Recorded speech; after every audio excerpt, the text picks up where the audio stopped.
Pues buenas tardes, vamos a continuar con el primer día de curso. Tenemos la mesa redonda hasta las 6. El título de la mesa es Comunicación científica frente a fake news y pseudociencia. Va a moderar la mesa Susana Gil, hasta hace nada decano de la Facultad de Los decanos solo son Tecnológicas, de la Facultad de Lógicas de nuestra Universidad, de la Complutense, catedrático de Bioquímica y Biología Molecular. Jesús, muchísimas gracias por venir, por aceptar esta mesa. Antonio Villarreal, al que no conocía, bienvenido, muchísimas gracias por tu disponibilidad. Periodista especializado en ciencia y tecnología, ¿no? Algo que hemos leído y bueno, pues me ha encantado tenerte aquí. Igualmente. Y bueno, pues te escucharemos con pasión. Ana Casado, que es coordinadora de la Unidad de Cultura Científica y de Innovación de la Universidad Complutense de Madrid. Estaba acompañándonos esta mañana. Ana, gracias por tu disponibilidad también. Y finalmente Laura del Río, ya la conocéis, de Maldita Educa. Ya ha intervenido esta mañana, su conferencia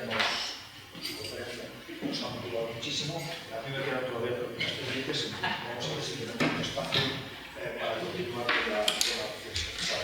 Pues muchísimas gracias a vosotras, a vosotros por vuestra asistencia y a Como relevo, Juan Antonio, muchas gracias por tu amable presentación. La verdad es que este encuentro de científicos, periodistas, comunicadores en realidad, ¿no? Y la realidad, porque en el fondo cuando estamos hablando de redes sociales, de lo que estamos hablando, y luego cuenta la comida, es la realidad que nos rodea y cómo desembarcamos en ella. Es apasionante, tenemos que aprender a lidiar con ella y ese es un poco el objetivo general de este curso. Y si sirve de encuentro entre diferentes actores o diferentes visiones, pues cumplirá el objetivo. Y la mesa redonda que hemos preparado para hoy, pues tiene ese planteamiento, porque como habéis visto, Laura nos ha contado esta mañana el procedimiento de las redes sociales y del movimiento de noticias o no noticias. Antonio nos puede dar una visión de lo que supone la comunicación y el medio de comunicación, ya no sé si tan tradicionales, porque son digitales, en vez de ser en papel, pero tienen sus estructuras y sus secciones de la sección de ciencia juega un papel muy importante y puede contar esa visión.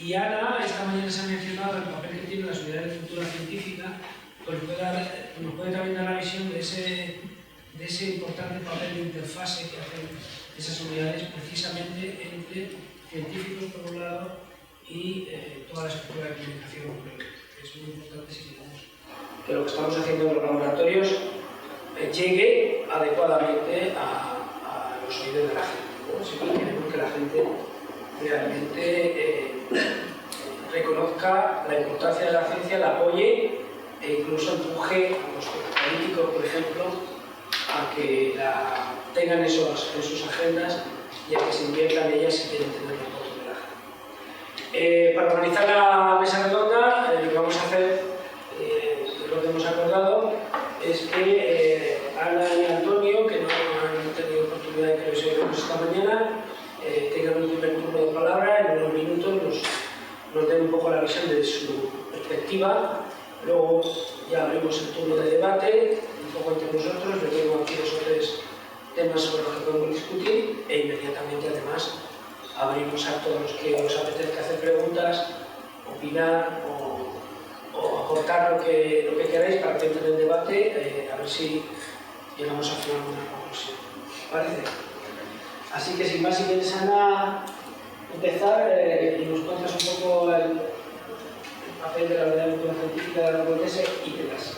¿Unidades de cultura científica en general o Muy bien, pues nada, las unidades de cultura científica somos la unidad dentro de la universidad para hacer la transferencia de conocimiento a la sociedad mediante los medios de comunicación.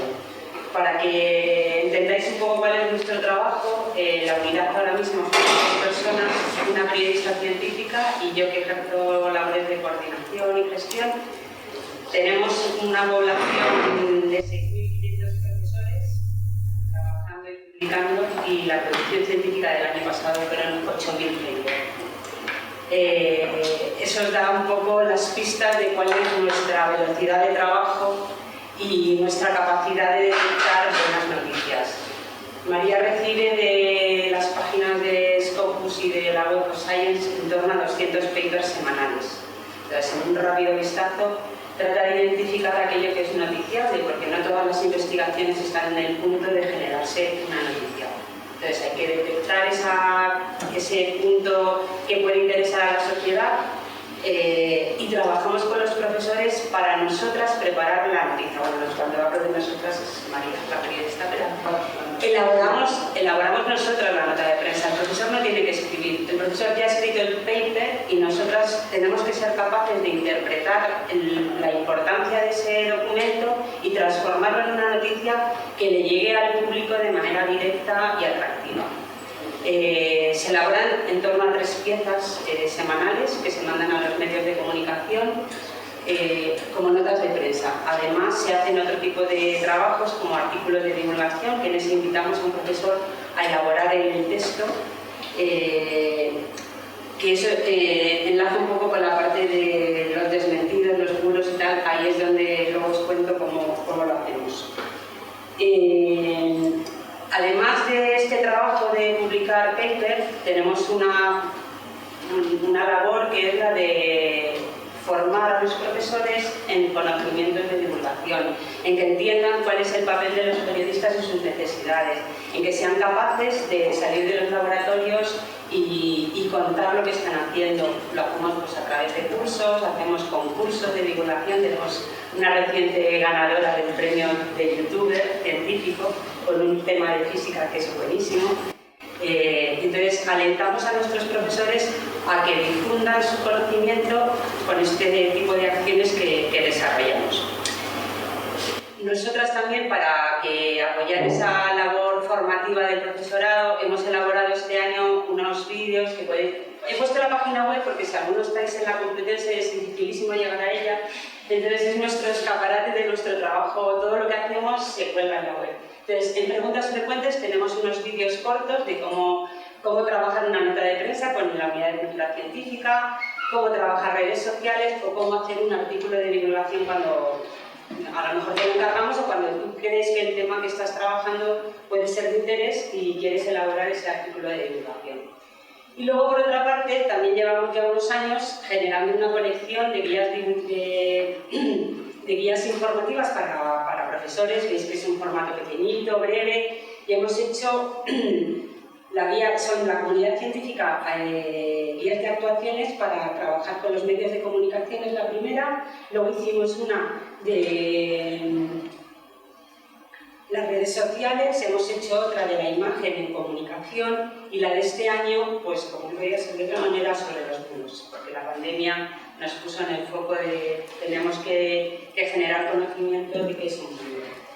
Entonces, la guía, nosotras los bulos no trabajamos en el desmentido del bulo exactamente como es el trabajo de Lupita, pero sí que estamos pendientes de la sensibilidad que hay en la sociedad. Y entonces, por ejemplo, trabajamos con términos que surgen a raíz de la inmunidad de rebaño. Empezamos a oír hablar que Inglaterra iba a aplicar la inmunidad de rebaño en su población y teníamos que saber ese término qué significaba. Pues, identificamos una viróloga de nuestra universidad, que además es muy buena divulgadora, y su artículo publicado en nuestra web pues es de las primeras entradas oficiales en inmunidad de rebaño en Google. Fue muy leído, Esperanza. Hemos trabajado con conceptos como el pangolín en febrero, que era un pangolín. Bueno, pues es que en la Complutense hay una experta en pangolines. O sea, tú haces así y hay alguien que está trabajando en eso, que es la gran riqueza de la Complutense, ¿no? Entonces hicimos un trabajo sobre qué era un pangolín y por qué ese experto no sabía el entorno cultural de China y qué pasaba con esos pangolines que se comen, que es muy prestigioso comer carne salvaje. Y otra de las entradas más visitadas es un artículo que hicimos sobre violencia vicaria. Entonces a la sociedad le explicamos que es ese término porque los medios de comunicación entra una moda y empiezan a hablar de cosas, términos que a lo mejor la sociedad no sabe lo que está significando. Luego también hacemos temas cuando hay confusión o desconcierto, que ha sido todo el periodo de pandemia, pues hemos hecho muchas cosas sobre vacunas. Pues empezaba la vacunación y AstraZeneca se corta porque hay desconcierto. Bueno, pues alguien experto en vacunas nos cuenta cuál es ese proceso de las vacunas y por qué. Entonces, nosotros lo que tratamos de ofrecer, los artículos de divulgación no los enviamos a los medios de comunicación porque ellos trabajan sus propios artículos, pero sí que se cuelgan en la página web y muchos de ellos, el soporte que tenemos las universidades es de Conversation España, que ahora mismo está siendo un gran altavoz de los artículos de difusión científica que hacen las universidades. Y nuestros profesores publican mucho allí. Y luego hay afirmaciones que se viralizan, como por ejemplo pues que el coronavirus era un arma biológica. Pues algunos expertos nos hicieron un artículo sobre la historia de las armas biológicas utilizadas en antiguas guerras y tal, y por qué esto no era un arma biológica, con argumentos y con datos científicos de por qué no. Filomena, cambio climático, pues siempre estamos buscando el porqué de las cosas con una razón científica y buscamos ese experto. Los incendios, pues es que tenemos un grupo especializado en el estudio de los incendios y sus causas, de historia. O sea que siempre que hay un tema de actualidad, hay un tema de inquietud, dentro de la Complutense nuestras fuentes son las facultades, que son las grandes conocedoras del trabajo que se está haciendo, contactamos con los equipos de canales y siempre nos ofrecen algún experto que en ese momento está trabajando en ello. Y ese es nuestro día a día, además de otras muchas cosas. Pero con respecto a lo que es la información y la desinformación, pues trabajamos en estas líneas. Muy bien, muchas gracias, Ana, por explicaros esta interfase tan importante entre las instituciones o materiales de investigación y el resto de la sociedad en definitiva.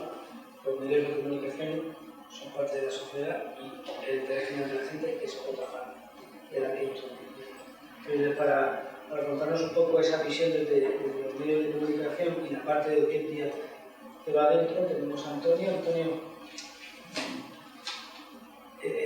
la parte de ciencia de confidencial ha crecido en este tipo de pandemia. En mi interés. ¿Tiene más contenido? ¿Tiene más trabajo? Hombre, ¿sabes lo que pasó? Que yo creo que en todos los medios la parte de ciencia es vista como de forma un poco condescendiente, ¿no? Porque está como política, economía y el resto es como, bueno, como cositas, exacto, cositas de color con las que vamos rellenando los huecos o cuando hay demasiada cosa seria, pues metemos un agujero negro o algo así, ¿no? Entonces, claro, llegó la pandemia y de repente los importantes éramos nosotros. Y los que tenían noticias de pues no había política, no había nada, no había fútbol y nos llamaban a nosotros para decir ¿con qué abrimos mañana el periódico? Entonces eso fue un shock, bueno, un shock. Para nosotros estuvo bien porque de repente te sientes como apreciado, pero es verdad que mucha gente, pues claro, la gente que, digamos, los delanteros titulares de repente son relegados al banquillo, ¿no? Y entonces estaban ahí como... Pero bueno, a ver por dónde empiezo todo este speech. Bueno, quería contar que los periodistas de ciencia, aunque todo ya hace la distinción de medios digitales y medios tradicionales, en el fondo es un poco lo mismo en el sentido de que hasta la adopción masiva de las redes sociales nosotros éramos los intermediarios, ¿no? Cuando un científico como Jesús tenía algo que contar al mundo, me lo contaba a mí y yo se lo contaba al público, ¿no? Pero hoy en día él puede directamente encontrar su propio público y ponerlo en redes sociales y hablar. Y claro, muchos periodistas sienten como que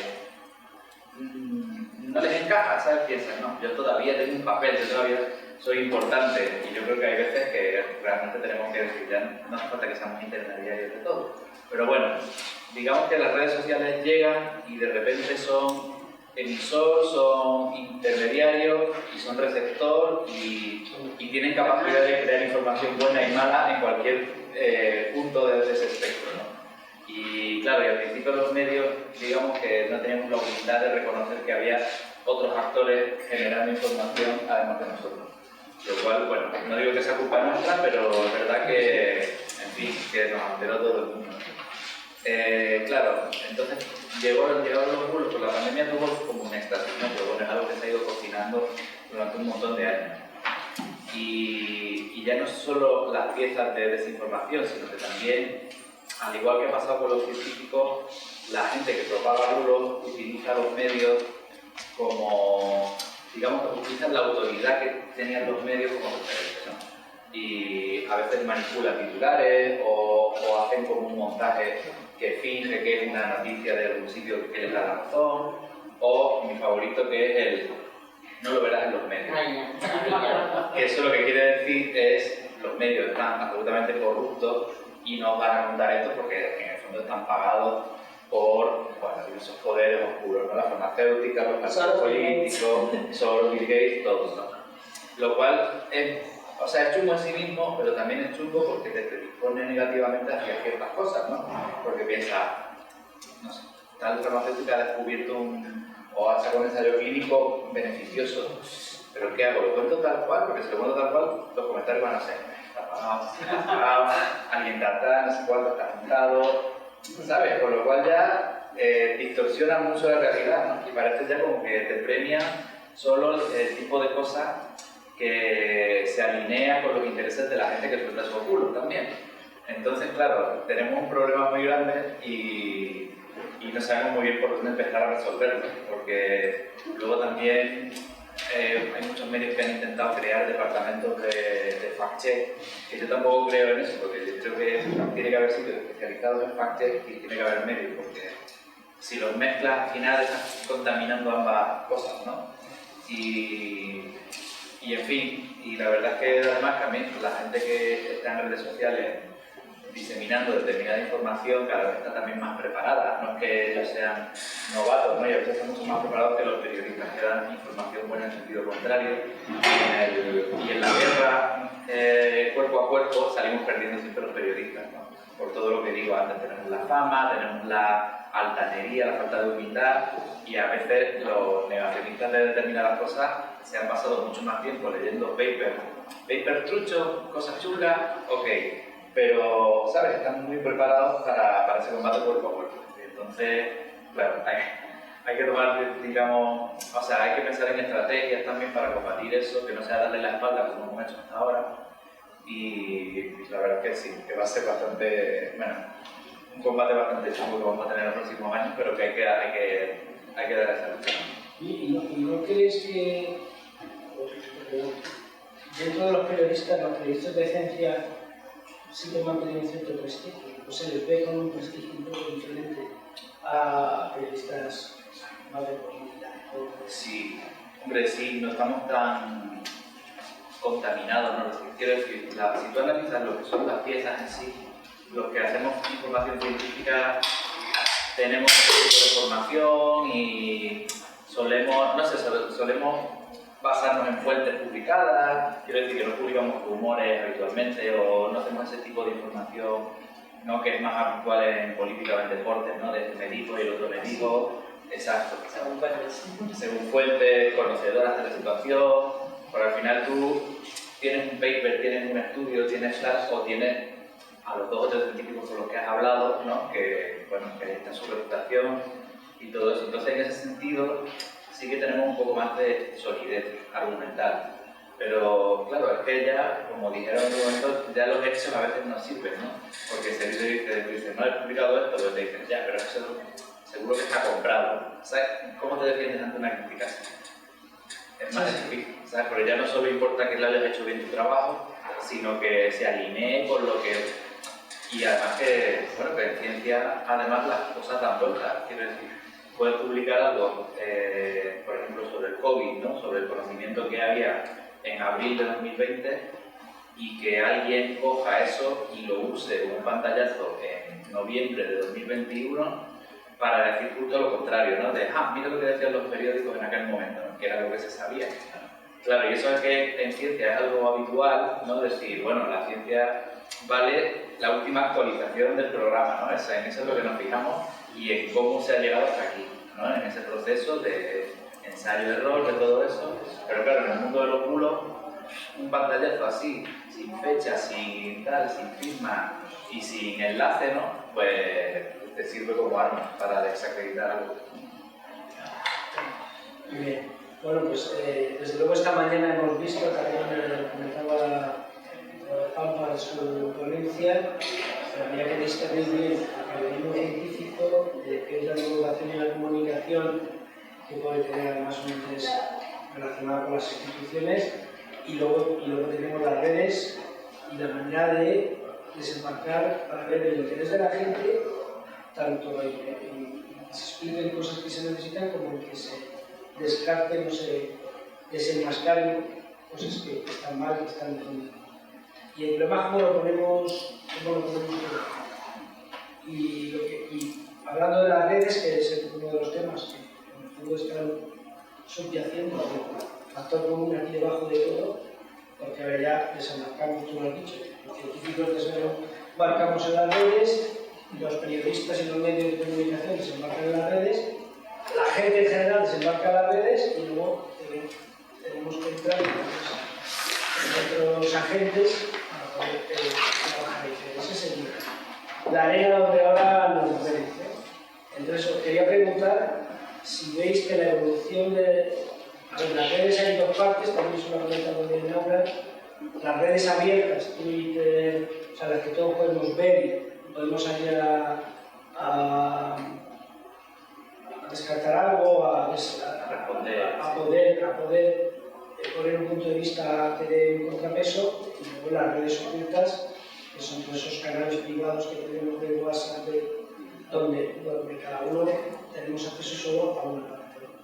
Entonces os quería preguntar cómo veis la evolución de las redes, en cómo ha ido cambiando y generalizándose en estos últimos años, en lo que se refiere a la capacidad de que un bulo se extienda y de que en un tiempo razonable se pueda desmentir.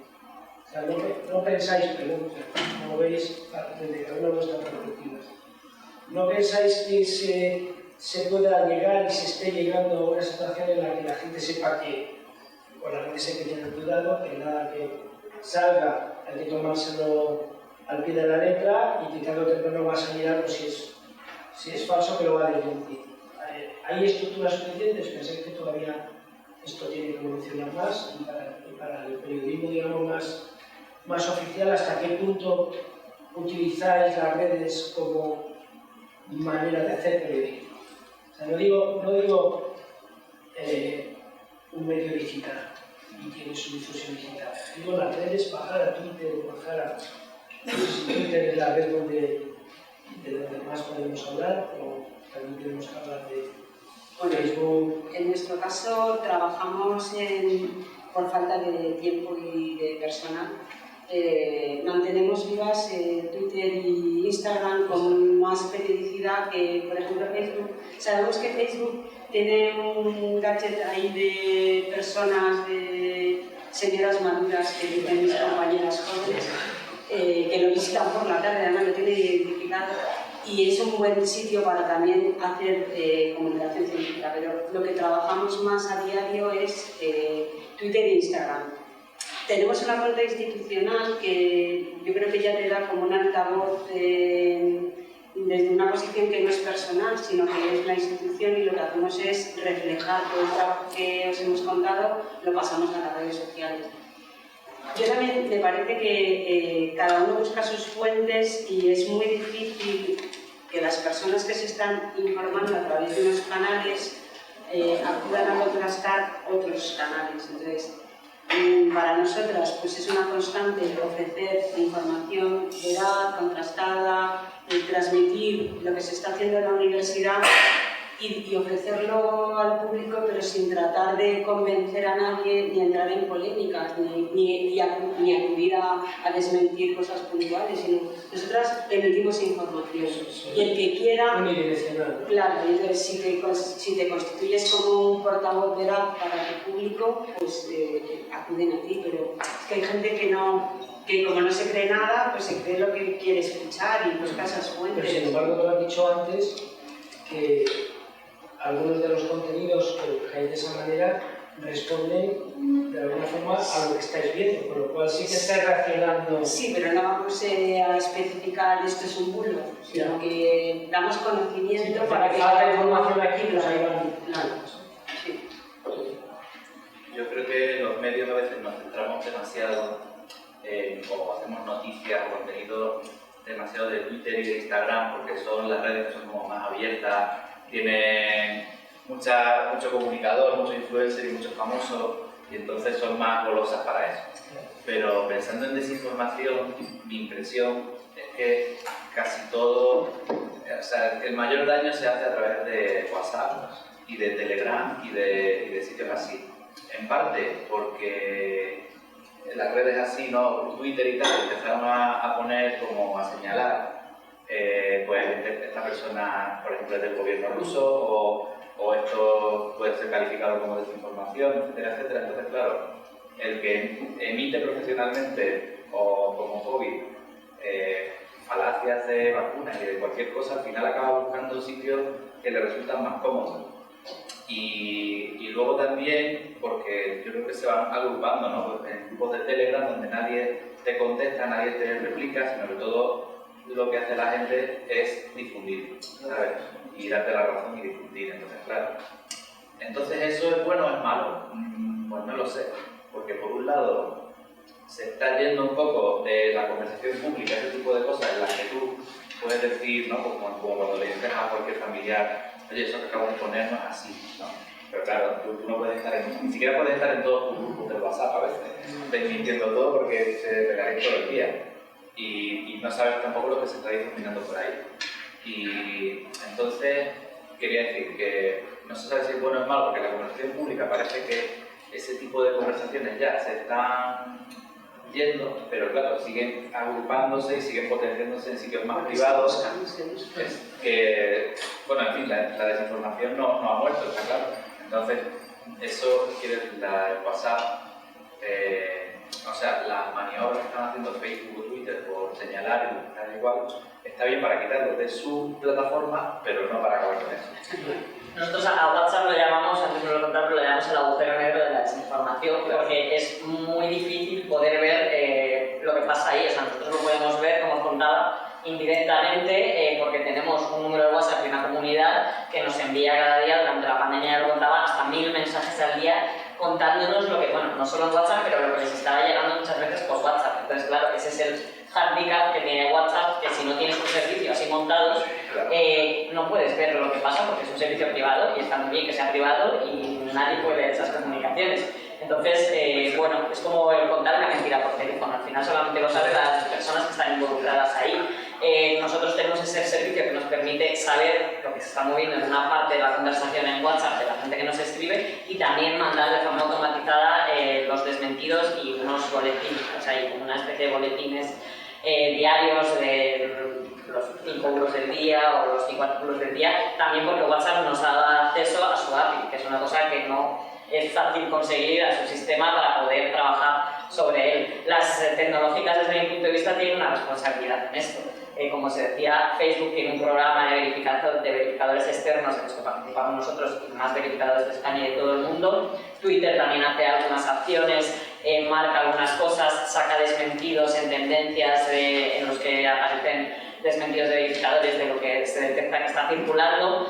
Hay otras, como Telegram, que es la jungla ahora mismo, en la que lo único, entre comillas, medio esto es que hay grupos en los que sí puedes detectar, porque son públicos, lo malo es que no puedes contestar a desmentir, pero por lo menos puedes hacer el trabajo de detectar la desinformación en grupos públicos. YouTube, por ejemplo, no está haciendo prácticamente nada, o sea, desde Marita y otros verificadores impulsamos una carta abierta en YouTube pidiendo, por favor, hagan algo. Y si hacen algo que sea público, cómo lo están haciendo, quién está marcando esa información, pero YouTube es un pozo sin fin también. Entonces es complicado. Y luego lo de estar en qué medios estar o qué no, es que cada medio tiene su público. Lo que contaba de Facebook es así. O sea, la gente no sé qué, no, yo entro, pero es que la gente joven, ¿qué es eso de Facebook? O sea, gente, chavales de secundaria y tal, es que no han usado Facebook en su vida.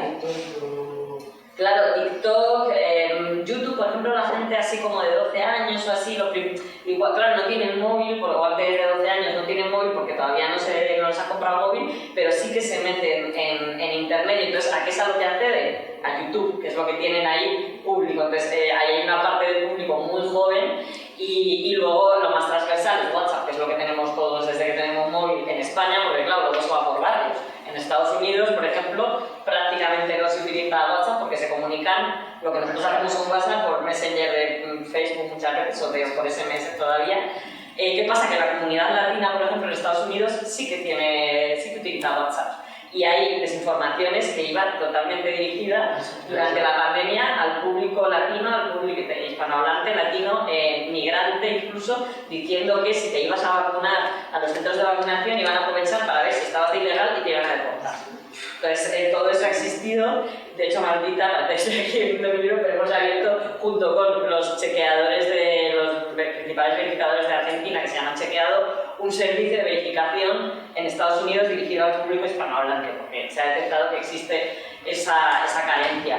En Instagram también es como un poco más transversal, ahí están como gente de toda edad, TikTok, mucha gente joven, pero también gente un poco más mayor. Entonces, claro, yo entiendo que seguramente muchos medios no pueden permitirse, depende de cómo sea su departamento de comunicación, incluso instituciones, el estar en todas las redes sociales. Nosotros, como aspiramos a poder llegar a todos los sectores, porque creemos que hay desinformación para todos los gustos, intentamos estar en todo lo que podemos y que vemos que se viralice, y también porque nosotros contamos con la gente para que luego viralice esos desmentidos, para que ellos lleguen a sus grupos de gente, de conocidos, de amigos, de familiares y puedan decir, bueno, mira, esto parece que es mentira, luego lo puedo creer o no, y ahí es complicado, como decías, podrían pasarte todo el día desmintiendo, pero intentamos llegar a todas las partes. Pero claro, nosotros somos un medio de verificación. Antes, cuando decías que los medios y los verificadores, yo siempre digo que cuando hablo con periodistas o cuando damos clases a periodistas, que en realidad cualquier periodista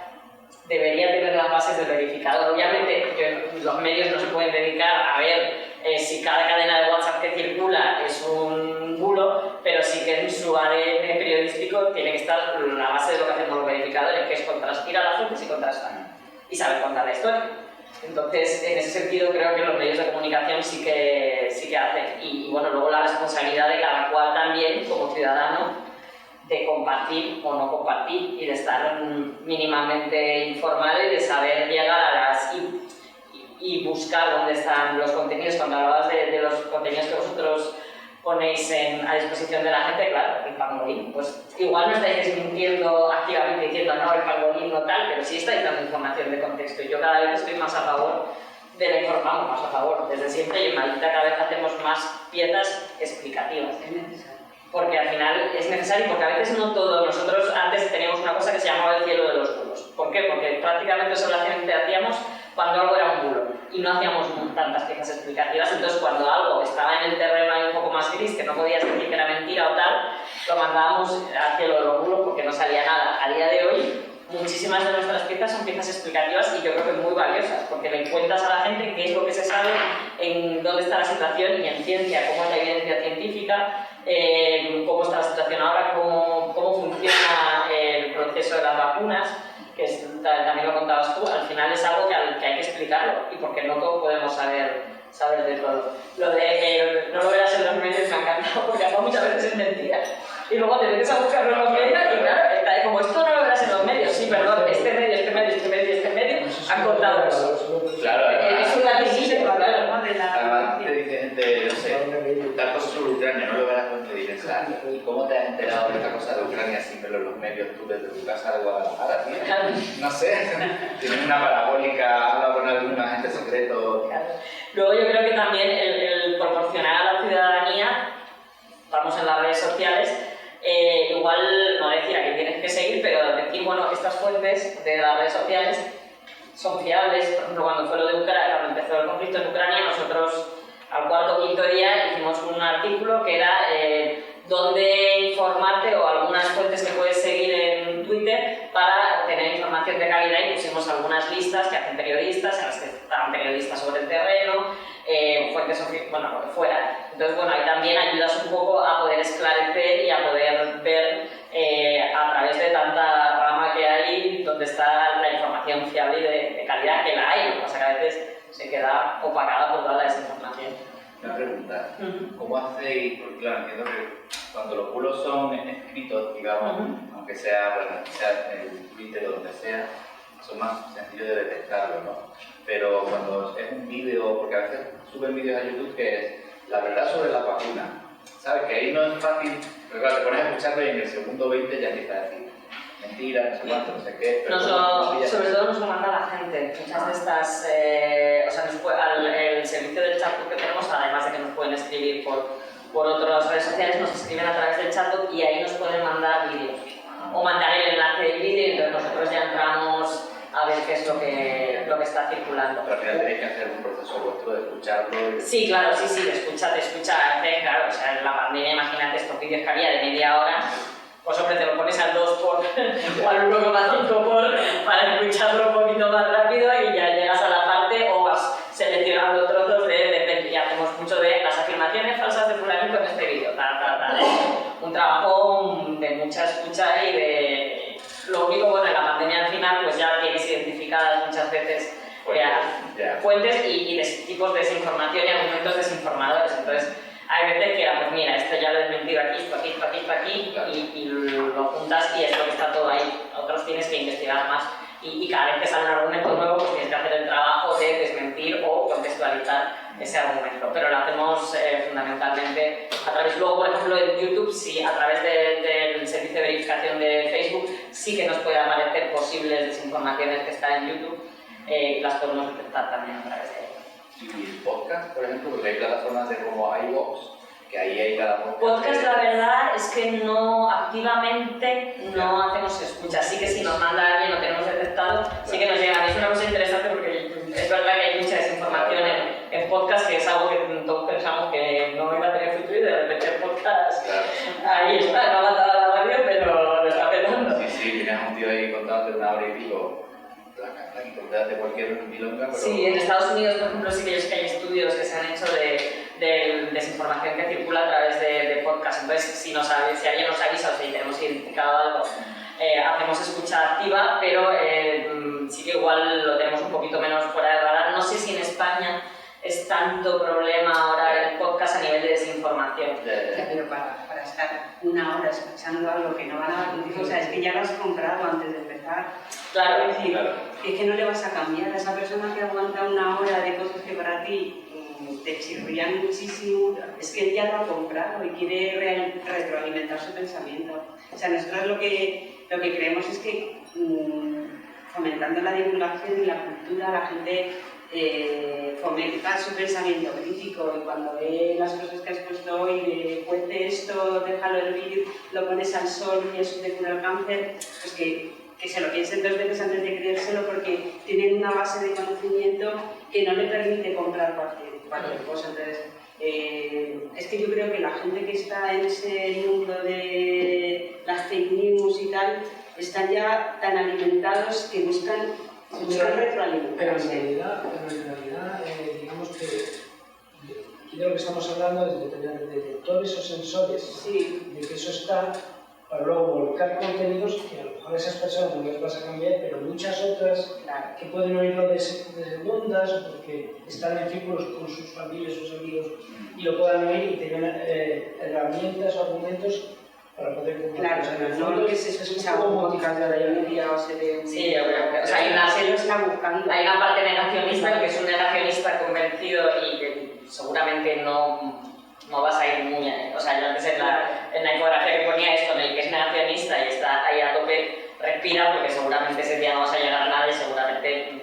Pero sí que hay toda una franja intermedia de gente que duda de cosas, por cosas que ve, por cosas que lee, por cosas que le llegan, y a esas franjas a las que por lo menos nosotros apuntamos para intentar evitar y vacunar, ¿no? Nunca mejor dicho, y transmitir ese conocimiento y que sepan cómo funcionan, pues tenemos los malos, ¿no? Cómo funcionan los desinformadores. Lo que él contaba, un pantallazo de, yo no he puesto ningún ejemplo de esos, pero así, pantallazo de una página, de una noticia no sé cuánto descontextualizado, o incluso tú te metes en la web de cualquier medio de comunicación, hay una teclita que le das en el ordenador a, bueno, en el Mac es herramientas desarrolladores, ahí te sale el código que está metido de la primera página, de la página en la que estés, buscas con un buscador que hay las palabras del titular, cambias el titular, no lo cambias en la web, pero a ti te aparece cambiado, le haces un pantallazo y para adelante, y no hace falta más conocimiento ni conocimiento informático ni Photoshop, y con eso has generado una portada.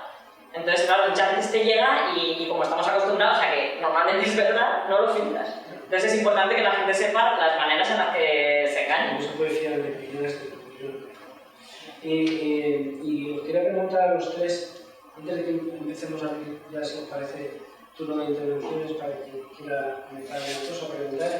Quería preguntaros a los tres, yo soy moderador, pero también represento una parte aquí, que es la de los científicos, que nos planteamos un poco cuál es nuestro papel, lo que hacemos, hasta qué punto tenemos responsabilidad de aportar desde nuestro trabajo.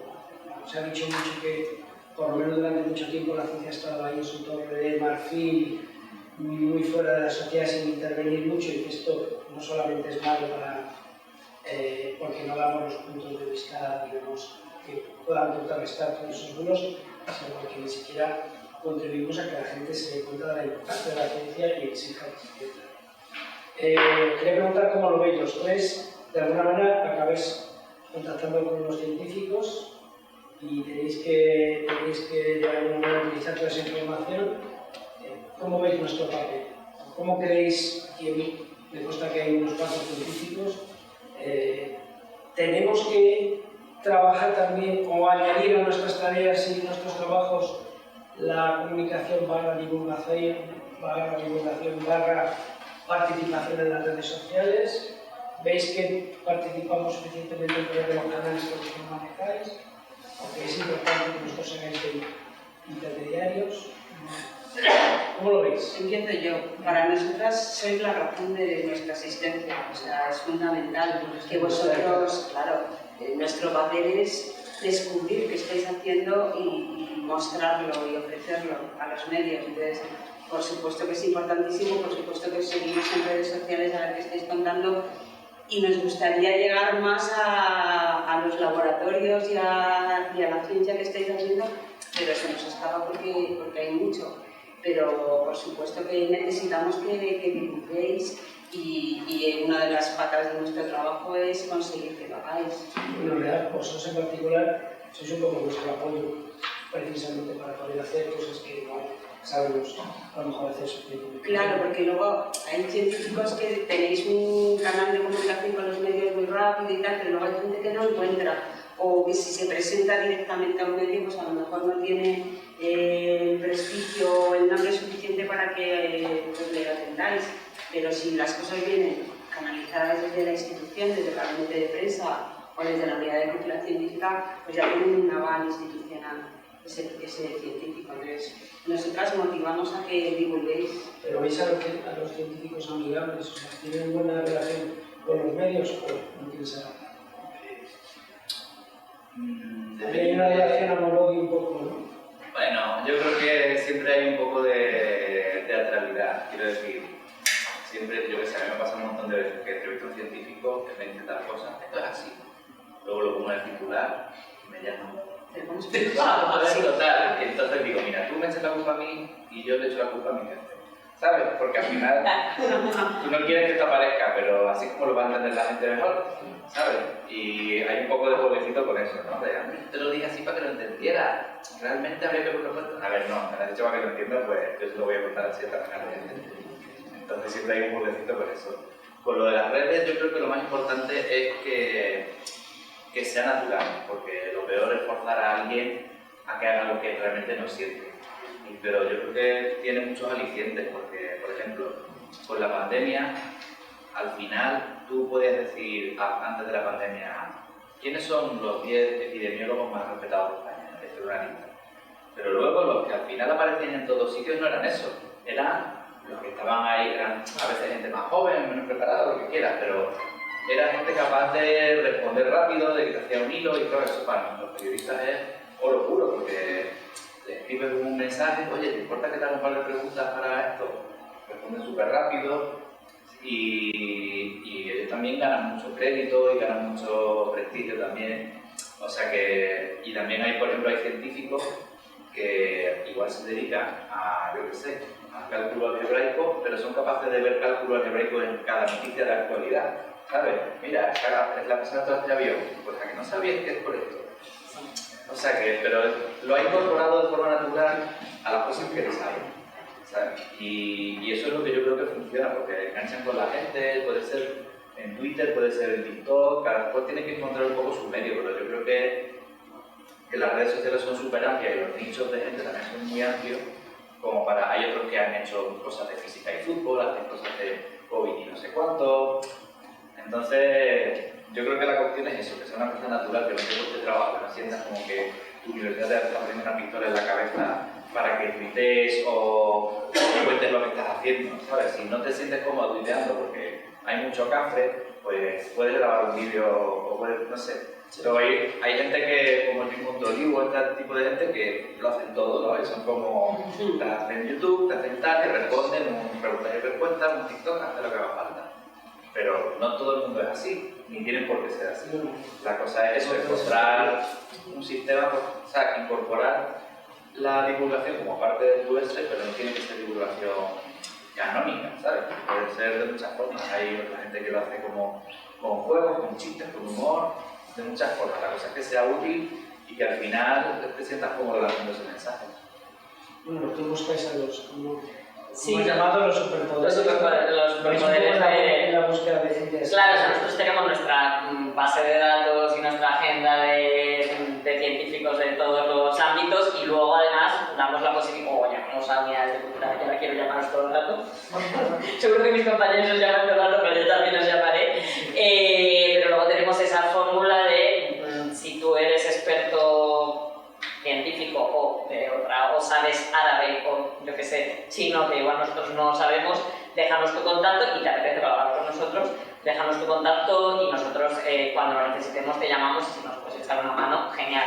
Yo creo que coincido mucho con Antonio en que depende mucho de cómo sea la persona. Hay gente que está todo el día en Twitter, gente que no, gente que le gusta Instagram, gente que se le da bien y hace un TikTok porque además le gusta.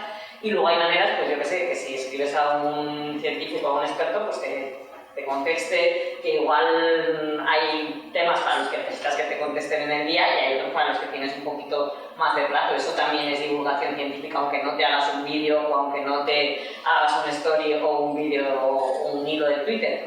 Es verdad que sí que te da mucha visibilidad y de hecho, igual cuando nosotros intentamos también hacer ese trabajo de diversidad, de tener esa base de datos o otras bases de datos, no recuerdo ahora, sí que hay unas mujeres científicas, por ejemplo, que no recuerdo de quién es, por ampliar también un poco la diversidad, pues eso, no solo de diferentes instituciones, de género, de diferentes partes del país, por ejemplo, que siempre andan un poco el madrileñocentrismo y tal, pues dar voces hay muchas universidades con muy buenos científicos trabajando, entonces intentamos dar esa diversidad, pero es verdad que igual lo que primero que te viene a la cabeza es la gente que estás viendo en Twitter o en redes sociales porque lo sigues y porque no te sabes obviamente los nombres de investigadores, todos los investigadores de diferentes campos, porque sí que es verdad que da una visibilidad.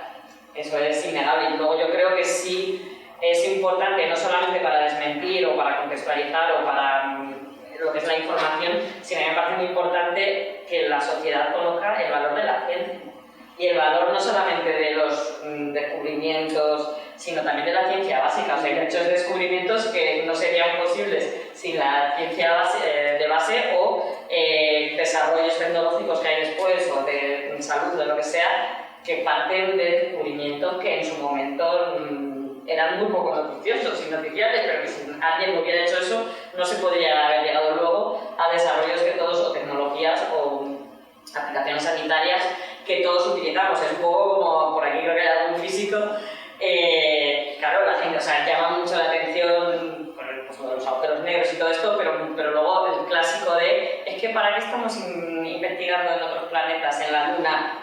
Os sonará, o sea, con los problemas que hay en la Tierra, ¿por qué no tenemos que, bueno, pues explicarle también a la gente por qué es importante y que gran parte de los avances que tenemos hoy no habrían sido posibles sin la investigación espacial, etc. Todo eso yo creo que hay parte que la sociedad sí sabe, pero hay otra parte que no. Luego llama una pandemia y todos queremos mucho a la ciencia y luego se nos olvida a los 3 días, o desde la política tampoco se hace nada para reforzar las necesidades de la ciencia. Entonces sí creo que hay un papel que coincido en que si te obligan y no se te da es complicado, pero bueno, igual lo puedes hacer de otra manera, pues respondiendo a un periodista que te ha escrito o a tu mirada de cultura científica, o escribiéndote un artículo que luego salga de Conversation, que lo tienes más reposado. O sea, nosotros republicamos artículos de, antes dije que de sí, pero también hablamos en la comida de la píldora, o sea, la pastilla esta contra la resaca, una supuesta pastilla nueva y maravillosa que te puedes tomar todas las copas y luego te tienes resaca. Hemos republicado un artículo de The Conversation porque tampoco siempre llegamos a poder hacer todos los temas, y si hay un artículo que está bien de medios de comunicación que son republicables, pues igual que nos pueden republicar nosotros republicamos.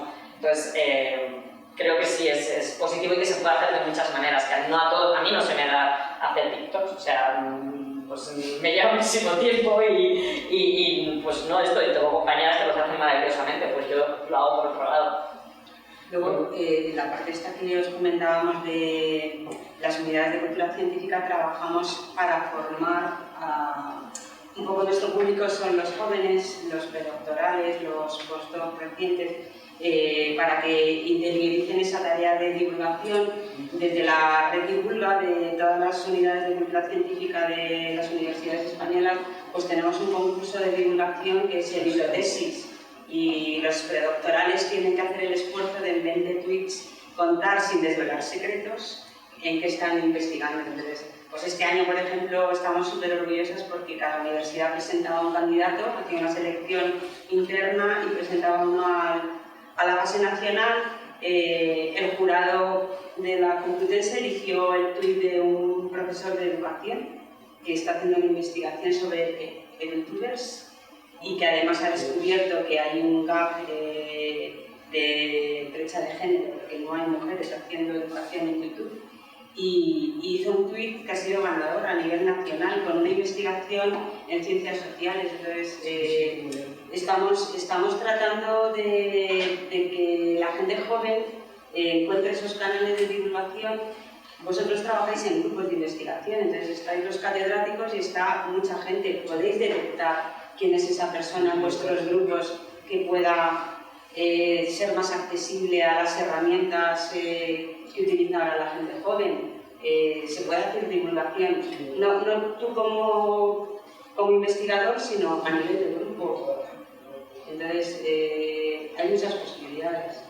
Luego llevarlo a las aficiones también. Yo no sé si ya mencionado el humor, hay concursos de monólogos científicos que son una fantasía y una maravilla. Está el Via for Science, Y el FameLab. El FameLab, pero luego hay esto que hacen de ciencia en los bares, que hacen charlas en los bares. O sea, hay muchas maneras, igual la tuya no es montar un vídeo, pero sí puedes hacer una charla de algo que te apetece y que te interesa, y que también yo creo que las dotes, o sea, la comunicación debería ser algo que dentro de la educación estuviera mucho más integrados, porque al final la comunicación no es solamente tampoco que tú vayas y cuentes a nivel científico tu estudio, que es que el día que vas a ir a pedirle un aumento a tu jefe tienes que saber comunicarte y tienes que saber venderte. O para cualquier cosa que hagas en la vida seguramente necesitas la comunicación, un mínimo de saber cómo comunicarte. Entonces creo que es algo que debería integrarse desde el colegio hasta la universidad. Me da igual cuál sea la materia, porque en todas lo vas a necesitar. La gente tiene que saber que ahora, para tener un proyecto de investigación, los científicos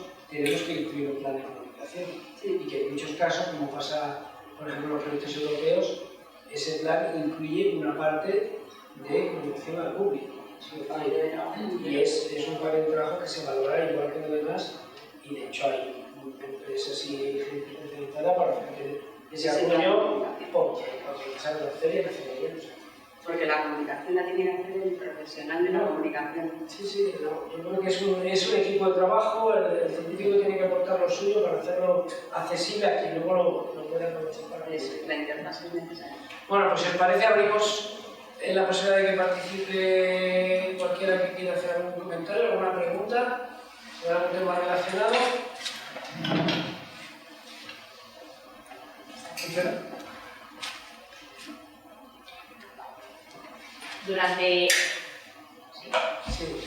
Durante el día de hoy, tanto por la mañana como en esta mesa, hemos hablado sobre todo de redes sociales, del WhatsApp, Telegram, ¿no? de mensajería instantánea, pero no hemos hablado en ningún momento sobre esas redes profesionales como pueden ser el LinkedIn. En LinkedIn también os encontráis face news o cómo hacer esa red profesional desde la parte más divulgativa en ciencias. Va para todos. Sí. Yo reconozco que soy ignorante completamente. Tenemos perfil en todas las redes sociales, pero al inventarlas no las alimentamos todas. LinkedIn sí que es verdad que es una red profesional y que puedes colocar buenas noticias o buena información. La Complutense tiene un buen canal de LinkedIn y lo alimenta. Nosotros es imposible que lleguemos a más. O sea, ahora mismo LinkedIn no...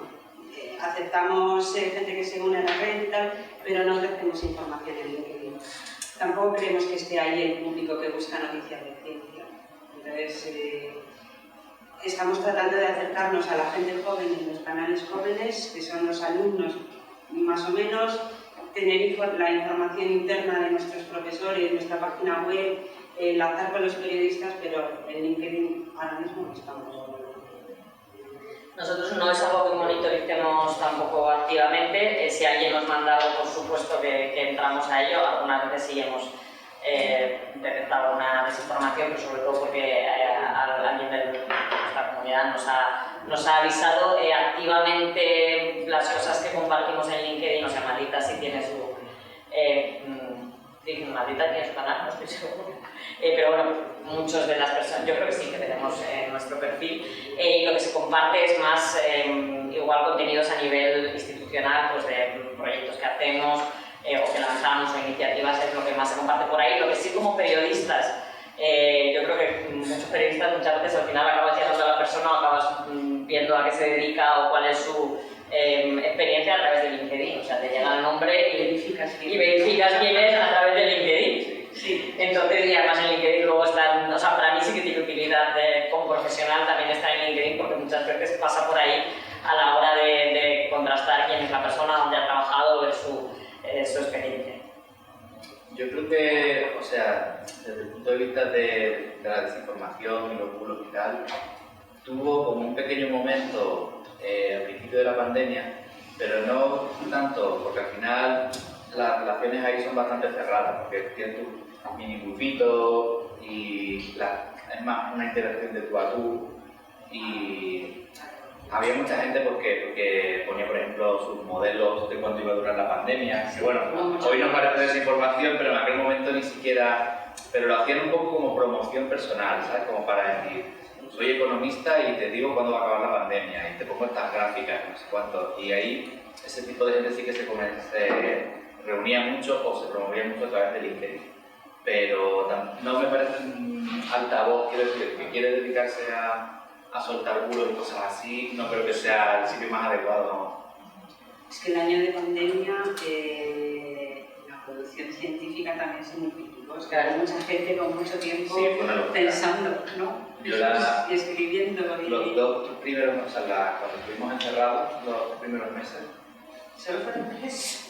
Sí, ¿no? Los primeros, sí, bueno, los primeros 3. Yo creo que ahí, yo publiqué como en esos 3 meses como 200 y pico artículos, claro, que estábamos todo el día, porque además pensábamos que solo nos iban a encerrar en casa 3 semanas y el virus iba a bajar y íbamos a volver a nuestra vida, ¿no? Entonces, como estaba todo el mundo leyéndonos y haremos el proyecto, estábamos como trabajamos 18 horas al día. Y entonces, ¿qué estaba hablando de esto? Que hubo muchísima producción de artículos de la producción científica también se disparó. Claro, y... hay un periódico, perdón. Que hiciste muchísimo. Sí, pero claro que relacionado con... Yo mientras pienso también, nosotros trabajamos 10 horas al día, o sea, las primeras semanas será una barbaridad. Es que no, o sea, de hecho nosotros trabajamos normalmente de lunes a viernes, salvo catástrofe, y ahí tuvimos que hacer turnos trabajamos todos los días. A nosotros nos parecía una responsabilidad social tratar de ofrecer información a la gente desde distintos puntos de vista, porque como la Complutense es muy generalista, pues no solamente teníamos que dar voz a la gente de áreas sanitarias, sino que queríamos que los filósofos nos contaran sus reflexiones, los sociólogos, los psicólogos, la afectación en la visión de los niños con las pantallas. Hicimos artículos de todo tipo, con distintos enfoques, porque había mucho conocimiento y cada uno daba su visión del problema desde su campo de estudio, ¿no? Y también trabajamos a destajo y nos gustó la experiencia. Nunca ibais o íbamos a tener tanta gente captiva de las pantallas y con tiempo para leer, con tiempo de recuperación. Nada, lo que quería decir es que pese a que los de esos 3 meses publicamos muchísimos temas, la mayor parte del tiempo lo que hacíamos era descartar otros temas, ¿sabes? Porque nos venía toda la gente de la redacción, acabo de ver esto, era un preprint de cualquier movida, lo tienes que leer, es decir, esto es una locura, no lo publiquemos. ¿Sabes qué? Los modelos, un modelo químico de cómo se expande. Tengo un amigo que es catedrático de economía. Pero es que dice los químicos... que va a haber 7,5, el Imperial College, que decía que iba a haber no sé cuántos millones de infectados, o que ya había no sé cuántos millones de infectados según un modelo. La famosa cuánta gente había infectada, ¿no? Que hicimos la seroprevalencia. Ahí se calcula que a lo mejor el 90% ya hemos pillado el virus y no nos hemos dado cuenta. Sí, ¿no? sí. Pues así había todos los días, salía algo y tenía que estar ahí. Más cuestiones o preguntas. Bueno,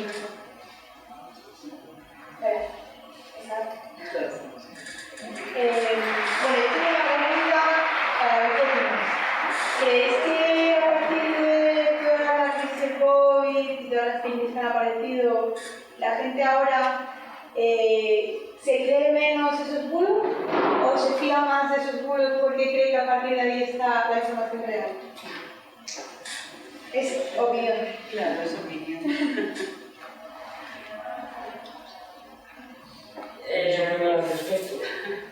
Es complicado, yo quiero pensar que sí que ha habido un mínimo de sensibilización de me la pueden estar colando. De hecho, a mí me escribía mucha gente, o sea, familia, y me empezó a escribir oye, esto es verdad, oye, esto tal. Quiero pensar que hay un mínimo de ojo, que igual no todo me lo puedo creer. Luego lo que pasa es que la desinformación, porque están allá un poco los errores, va por barrios. Y entonces igual yo no me creo la desinformación científica, pero luego me creo o tiendo a creerme desinformación política o desinformación relacionada con otra cosa que a mí me toca más. Entonces por eso es siempre un trabajo constante y un trabajo de uno mismo. Yo siempre digo que cuando yo que estoy en Facebook, cuando intento hacer un ejercicio, cuando voy viendo lo que me sale en Facebook y gente con la que igual mi manera de pensar, mi ideología, lo que sea, coincide más, publica algo que igual me rechina un poquito, intento pararme ahí, porque hay una cosa que se llama sesgo de confirmación, que os sonará a algunos, que es que aquello que concuerda con mis ideas y mi forma de ver el mundo, me lo tiendo a creer y a no sospechar más que aquello con lo que no estoy de acuerdo. Entonces yo intento hacer ese pequeño trabajo de pararme precisamente en lo que a mí no me haría saltar la alarma porque concuerda. Creo que eso es un trabajo de todos y que bueno, en la pandemia creo que sí que ha sensibilizado un poco en algunos aspectos, pero igual luego me la están colando o me estoy creyendo cosas desde el punto de vista político-ideológico, otro tipo de desinformaciones, porque a veces incluso ni siquiera sé que existe en ese formato o que por ahí no pueden estar mintiendo. Yo, como su opinión, creo que la ciencia ha ganado muchísimo prestigio con esta pandemia, que hay mucha más gente que se fía que los que están en redes haciendo ruido, porque no todo el mundo está en las redes, no es el perfil social habitual. La gente en general se cree lo que les están diciendo los portavoces oficiales y de hecho pues se ve como han cumplido las normas, la mayor parte de las personas están vacunadas, creen los mensajes de los científicos. Yo sí creo que la gente se lo cree. Lo que pasa es que los que no creen hacen mucho ruido. Yo creo que había una fase complicada en la que, como hablamos de que es una pandemia, era algo nuevo, un virus desconocido, lo que tú decías, que en este caso cambiaba la evidencia a veces porque se iba investigando a destajo y se iban descubriendo cosas, eso sí que ha generado a veces un poquito de desconcierto, no sé si es confianza, pero de, ay, pues fíjate que dicen una cosa ahí y mañana dicen otra. Creo que ahí sí que ha habido algún momento que parte de la población puede haberse sentido un poco desconcertada y por eso creo que es importante explicar el porqué, o sea, en la situación especial en la que nos hemos encontrado en este caso y cómo funciona más o menos la ciencia en general y en casos así, pues si se están poniendo todos los esfuerzos en encontrar una vacuna, pues la vacuna va a salir mucho antes que una vacuna en la que está trabajando un equipo o dos equipos en el mundo, ¿no? Entonces creo que ahí sí que hay una tarea de explicar para que la gente no, porque es normal que en una situación de incertidumbre, cuando te dicen hoy una cosa y mañana otra, pues te genere cierta desconfianza o desconcierto. Vamos, a nosotros por lo que nos llegaba.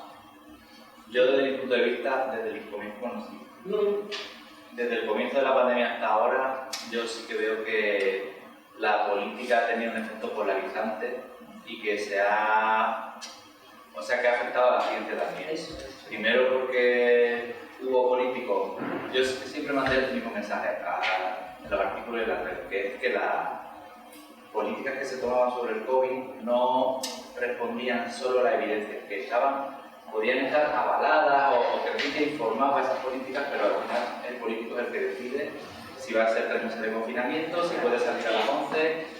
Pero claro, los políticos, para ganarse las manos también, decían: yo sigo la ciencia, yo hago lo que me dice, claro, yo hago lo que me dice el asesor o otros países que siguen la ciencia y hacen esto, y eso yo creo que ha hecho daño también a la ciencia, porque se le presentó a la gente en la ciencia como una especie de religión que no se puede contradecir, porque si que ha hecho la ciencia, ¿qué voy a hacer yo? Solo soy un presidente o un alcalde o un tal. Y claro, al final luego pues, la gente acababa tomando un poco de represalia contra la ciencia, contra los científicos y contra la autoridad. Es decir, me da igual que usted sea epidemiólogo porque también se equivocó cuando dijo que iban a ser todos 3 casos, Fernando Simón, o sea, todo eso también me parece que es un peligro un poco en eso. Yo puedo decir que desinformación y mensajes desacreditadores de Fernando Simón. Claro, no sé si a largo plazo luego eso afectará a otras cosas o no, pero bueno, también yo creo que es una situación especial, la gente se ha informado mucho, muy fuerte, y eso también genera más y está tratado de controlar las restricciones, mascarillas, no sé qué, las mascarillas, evidencia, así no, pues en este país no las ponen, porque las ponen ustedes, y ahí también tienen científicos, ¿sabes? Tengo que decir, como ejemplo, de Fernando Simón contestaba a los periodistas, o sea, había a nosotros en la parte de información que nos llegaba, no sé qué de su currículum, que si no estudió, que si estudió no sé dónde tal, que era como que esto igual solamente me lo puede resolver Fernando Simón, y era como, bueno, vamos a escribirle, por escribirle que no quiere, pensando que no, y el tipo nos contestaba, y era como, por favor, pero si tiene que estar hasta aquí y más arriba y se preocupan en contestar, pues a nosotros también, o sea, que decir, a periodistas que a nosotros igual no nos había oído hablar, entonces para mí es un ejemplo de Dios mío, o sea, más allá de que luego lo que sea, está contestando y está haciendo yo, siempre lo digo no solamente en el ámbito de la ciencia, a los políticos pues muchas veces se les llena la boca de hay que luchar contra la desinformación, una parte de luchar contra la desinformación como político, como representante de un organismo público, es contestar a los periodistas. No solamente pongas en marcha políticas e iniciativas contra la desinformación, es que cuando alguien te pregunta algo, le contestas. Y eso muchas veces no se hace. Y eso es, hay personas como Fernando Simón y otros muchos que aunque estén hasta el gorro de trabajo, sacan un momento, si no es ese día, al día siguiente para contestar. Yo creo que la historia al final le dejará bien, porque al final es que estar 2 años dando la cara todos los días, eso no lo hace nadie. Claro, cada mínima cosa que decía, un chiste, cualquier cosa, se hacía una pelota tremenda. Es que eso no se puede. Yo por aportar también un poquito de optimismo, en la parte que comentó por lo que yo veo, yo sí que creo que entre los científicos ha crecido la sensación de que tenemos que salir a explicar y participar más, porque precisamente ven este crecimiento de números de... Los científicos siempre hemos pensado pues, que las evidencias se han incontestado, que cuando una cosa está publicada, demostrada, que la gente eso no va a ponerlo en duda, y hemos visto que no, que es algo que hay que estar continuamente poniendo encima de la mesa, porque si no, siempre hay gente... Entonces, yo creo que ha incrementado en la comunidad científica un poco la responsabilidad y un poco también las ganas, evidentemente no todo el mundo vale, como habéis dicho, ni le apetece, pero yo sí que creo que ha incrementado el número de personas que cuando pueden pues salen, comentan, participan en las redes aportando sensatez científica, y desde ese punto de vista yo creo, soy un optimista por naturaleza siempre, que daremos un equilibrio donde, bueno, va a haber de todo, pero en ese pool la gente va a poder tener una razonable manera de estar informada. Y si alguien se sale, pues habrá alguien que salga también poniendo un poco en su sitio. O sea que desde ese punto de vista yo creo que esto es acelerar cosas. Todavía tiene que mejorar, pero esto de sociedad es así. O sea, no podemos negarlo. Susana quería preguntar también algo. Sí, quería preguntar. Sí, parece. Una de las cosas que quería preguntar, luego lo que estabas hablando tú, que se nos da la sensación de que las redes sociales han democratizado un poco la ciencia, en el sentido de que antes estaba Isabel experto del científico en el laboratorio y estábamos los mortales abajo esperando a que nos contarais, y a lo mejor lo ha hecho en un mal sentido, ¿no? Porque claro, ahora no sabemos bien distinguir, saber quién es el que sabe, quién es el que no sabe, quién es el que demuestra y cómo podemos solucionarlo. No sé si...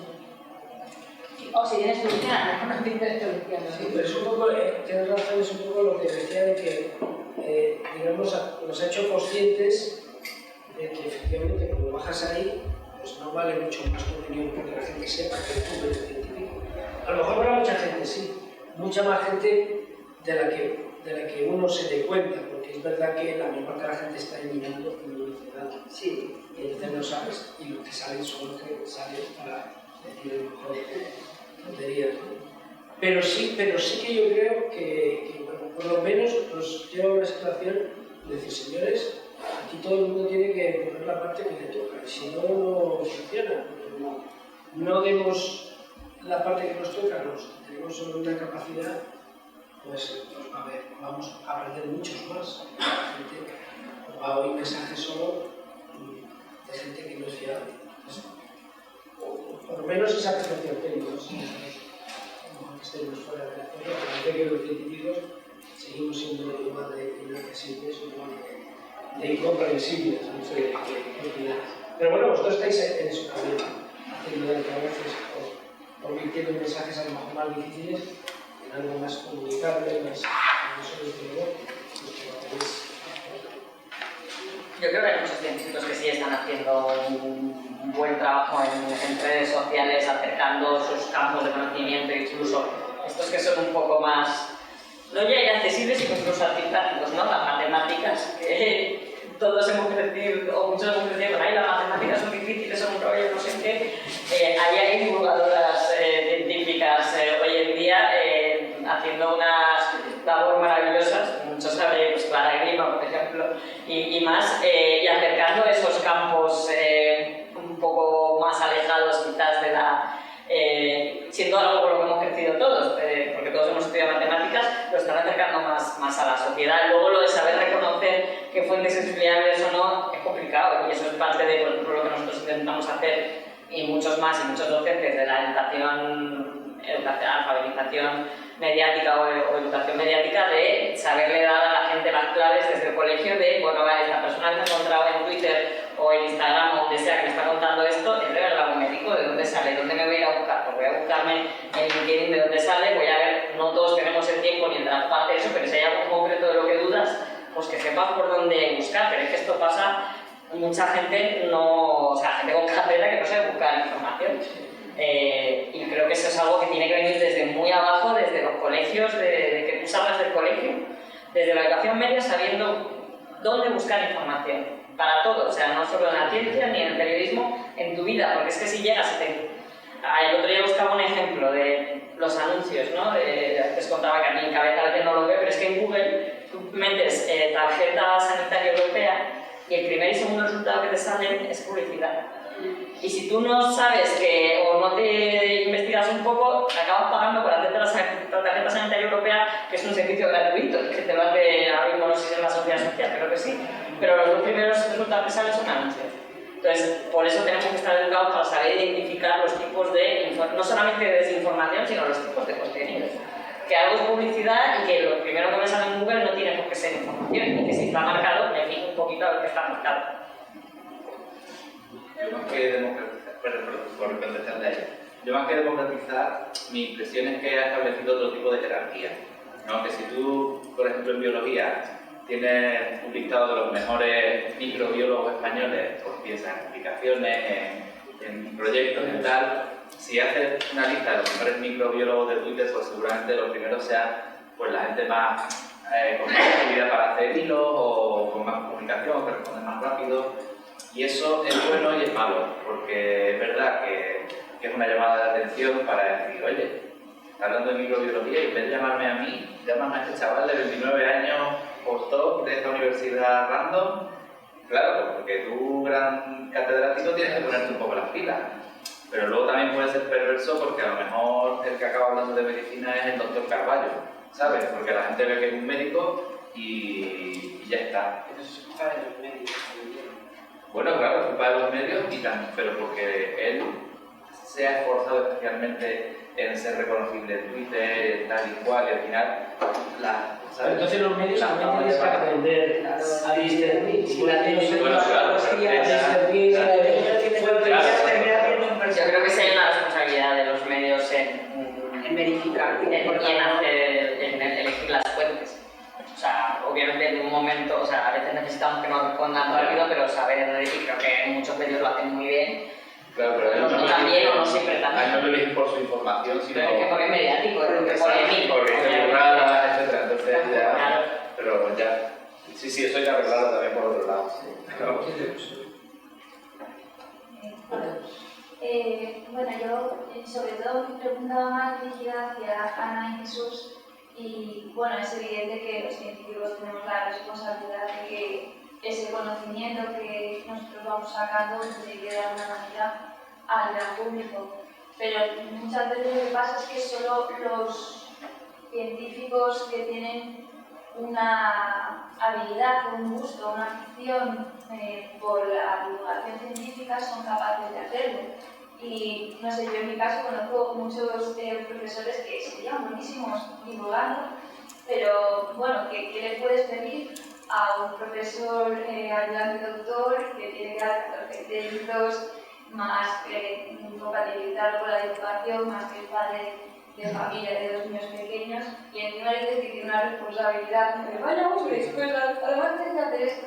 O sea que muchas veces la ciencia se coloca en una cúpula de cristal, los científicos están ahí, yo creo que porque solo se premia que hagan actividades que están en esa cúpula. Entonces yo lo que quería preguntaros es si vosotros creéis que se podría llevar a cabo a nivel de la Complutense algún tipo de aliciente que se valore más a la hora de pedir plaza, méritos de divulgación, sino sería bueno que apareciera la figura del científico divulgador, igual que el científico docente. ¿Qué tipo de alicientes? Si realmente ya los hay, si se está caminando hacia ello. Bueno, el sexenio de transferencia un poco también empezó era una iniciativa por primera vez que reconocía el tipo de transferencia no solamente transferencia en el sentido tecnológico, sino también transferencia social a la divulgación y la comunicación. Y lo que pasa es que eso se ha quedado parado, pero si eso fuera algo que se mantuviera y tal, de manera que los méritos terminaran sirviendo para que la gente tuviera un reconocimiento, que muchas veces no es ya tanto dinero como bueno, pero si te descargan un poco de crédito... Sí, pero eso, por ejemplo, yo creo que es una corriente de opinión ahora que ha empezado a crecer, muy importante, es que efectivamente, como dices, en las tareas que incluye la dedicación, eso también se ha reconocido. nos tratamos de hacer certificados. La gente necesita en su currículum certificados de colaboración en temas de divulgación, y los de ciencias sociales, por ejemplo, buscan a ver en qué canales de divulgación pueden encontrar porque necesitan ese reconocimiento. O sea que aparte del currículum sí que se enriquece con las actividades de divulgación. Sí que es verdad que el tipo de divulgación que tú haces requiere mucho tiempo y cierta especialización. Pero nosotras, Comunidad de Cultura, trabajamos con el científico para que a él le requiera el menor tiempo posible, porque no tiene por qué saber escribir, tiene que saber trasladar la idea para que nosotras le demos la vuelta y lo comuniquemos.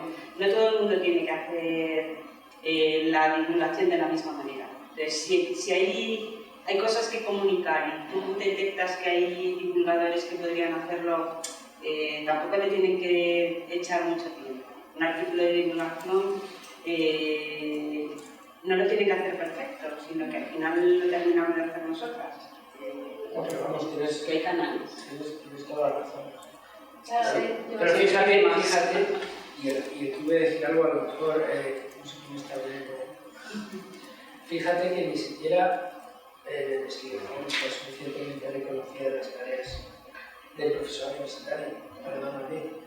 Quiero decir, en dedicación, o sea, con 200 horas de clase anuales, hacer investigación es muy difícil. Y se descargan muy pocas horas, los siempre se descargan más, pero la gente que pregunta proyectos, esto es una reclamación de muchos años. Un profesor de la universidad, profesor, investigador, y debería decir también, y tiene su parte de comunicación de la clase. Si sumas todo, cuando hay comunicación me refiero a transferencia y transferencia tecnológica. Si sumas todo, no puedes tener un profesor dando más de 200 horas de clase. Eso es dinero, plantilla, es que compara con una universidad fuera de España. Un número de horas es muy distinto. O sea que tenemos que ir hacia eso y eso requiere concienciar y trabajar. Cuando estamos en cuestión de gestión, pues también tenemos que hacer lo mismo. Por allí yo tenías una pregunta también. Sí, por aquí. Era yo, pero era un comentario que me estaba diciendo de comunicación, por ejemplo, ahora en lo que he comentado, Cecilia ha puesto en marcha la oficina C del Congreso de los Diputados. No sé si esto se escucha. ¿Se escucha? No funciona, no. Pero te escucha. Se te escucha bien. Se te escucha. Que no sé si sabes lo que consiste, pero es 5 personas asesoran de forma profesional a estos diputados para hacer precisamente esto, ciencia. Entonces, que cada vez más, bajo mi punto de vista, la ciencia es imprescindible y la comunicación en este campo es fundamental. Vamos, no era ninguna pregunta, pero era nada bien. Ayer difundimos el mensaje a los profesores complutenses de quien, bueno, yo lo llamo el programa Padrino Congresista, pero lo que pasa es que había un grupo de 100 y ya está cerrado. Hoy ya se había acabado. La gente que había intentado acceder, porque además tenía que acreditar que la institución le diera una carta de apoyo y el currículum, lo que se ha tardado en gestionar eso ya se ha cerrado. Pero bueno, es una experiencia piloto que a ver cómo sale. De la Complutense se han presentado varios profesores. A ver si nos cuentan. ¿Y cómo lo eligen los congresistas? Pues no sé, la que CID con la oficina de... ¿Cómo se llama? Que se llama la oficina C. Entonces son 5 personas. ¿Y quién va a cerrar los emparejamientos? Y llevan 5 personas, 5 temas. Creo que es hidrógeno, inteligencia artificial y los Congreso de los Diputados, cuando tienen una pregunta, como son personas que no están formadas en ciencia, preguntas son profesionales. Entonces, como un tipo de expertos, de asesores. Exacto. Pero son dos cosas diferentes. Está la oficina de ciencia en el Parlamento, que hace todo eso. Exactamente. Y luego esto es un programa específico que yo creo que se ha convivencia movido desde ahí, que es poner a 5 diputados con 5 científicos, digamos, de una forma continuada para que intercambien la visión mutua de los dos lados. Vale, mi María, la que tienes toda la razón. Sí, es similar, pero que tiene mucho... En eso me ha recordado otra cosa, y es el papel de las sociedades científicas, que también yo creo que han sido conscientes de que necesitan locales sociedades, iniciar programas, estimular a científicos que tengan esa capacidad para salir a la sociedad, porque si no hacemos visible la importancia y la aportación de la ciencia, pues es muy difícil que políticamente ni se reconozca ni se reclame por parte de los ciudadanos. Yo creo que no funciona el micro. Yo, perdón, creo que debería preguntar qué le ha pedido Maldita a YouTube, porque ayer precisamente casi me cierran el canal porque se han tomado muy en serio esas reivindicaciones y hay una lista enorme de conductas peligrosas entre las cuales figura explícitamente el decir que la campaña de vacunación es un plan para reducir la población mundial. Eso pone YouTube. Y pregunto también por qué va a ser mejor cerrarme el canal, aunque desde luego no dije nada de esto. Enlacé un artículo sobre Jan Haney. Sobre Jan Haney, el pintor, y reconocieron que era un error. ¿Por qué va a ser mejor cerrarme el canal o el canal de cualquier negacionista, burócrata, etcétera, en lugar de rebatirlo? Nosotros no defendemos el cerrar, ojo, defendemos el que se aporte una labor de verificación. Por ejemplo, como funciona el programa de verificación de Facebook, es que si nosotros detectamos que hay algún contenido que está difundiendo desinformación y que nosotros, siguiendo nuestra metodología, hemos publicado un artículo y lo hemos desmentido o está descontextualizado, lo que hacemos es que marcamos y Facebook te da la opción, te pone como una pantalla, te sale como una pantallita en negro y te da la opción de ¿quieres ver esto? Y que sepas que lo puedes ver y luego además que sepas que este verificador, puede ser Maldita o Transpress o quien sea, han hecho un artículo, consideran que esto es una desinformación y este es el artículo y tú puedes leerlo. O sea, nosotros ni censuramos nada, ni cerramos nada, ni defendemos que se cierren canales, defendemos que se marque, se verifique, profesionales independientes verifiquen eso y aparezca algún tipo de aviso. Y que además creemos que la manera de hacerlo es que lo hagamos los profesionales que nos dedicamos a eso y no la plataforma en sí, sin que se sepa ni quién lo está haciendo, ni cómo lo está haciendo, ni la metodología que se está siguiendo, que es lo que pasa en algunos casos. Y que se vea a los verificadores el acceso a los datos y a lo que está circulando. Entonces, eso es lo que defendemos, pero no el que se cierre y fallos los hay. Al final también, no conozco el caso de Facebook, pero a ver, o sea, de YouTube, pero a veces sí, ha pasado con más gente, con los divulgadores, que la inteligencia artificial, luego hay muchas cosas automatizadas, la inteligencia artificial detecta que tú estás diciendo esto cuando no lo estás diciendo y entonces, claro, lo que nosotros hacemos a mano en Facebook, nosotros lo podemos controlar, lo que estamos marcando a mano porque nos aseguramos que tal. Luego el algoritmo a veces lo aplica a cosas que no son, a nosotros si es algo que está marcado con nuestro desmentido nos avisa y nosotros le decimos a Facebook, oye, esto está mal, cámbialo, o si es algo que podemos cambiar nosotros, lo cambiamos. Pero en ningún caso le pedimos que cierre canales, sino que que tome medidas para atajar el problema de la desinformación, marcar los contenidos desinformadores y que se haga de manera independiente, pública y transparente, que la gente sepa cómo se está verificando y cómo se está monitorizando ese contenido. Es que, si se me permite una cosa, yo hago como Milosevic y yo no, con el tribunal que lo juzgó, yo no lo reconozco. Yo no reconozco que un tribunal de expertos esté en condiciones de juzgar lo que digo.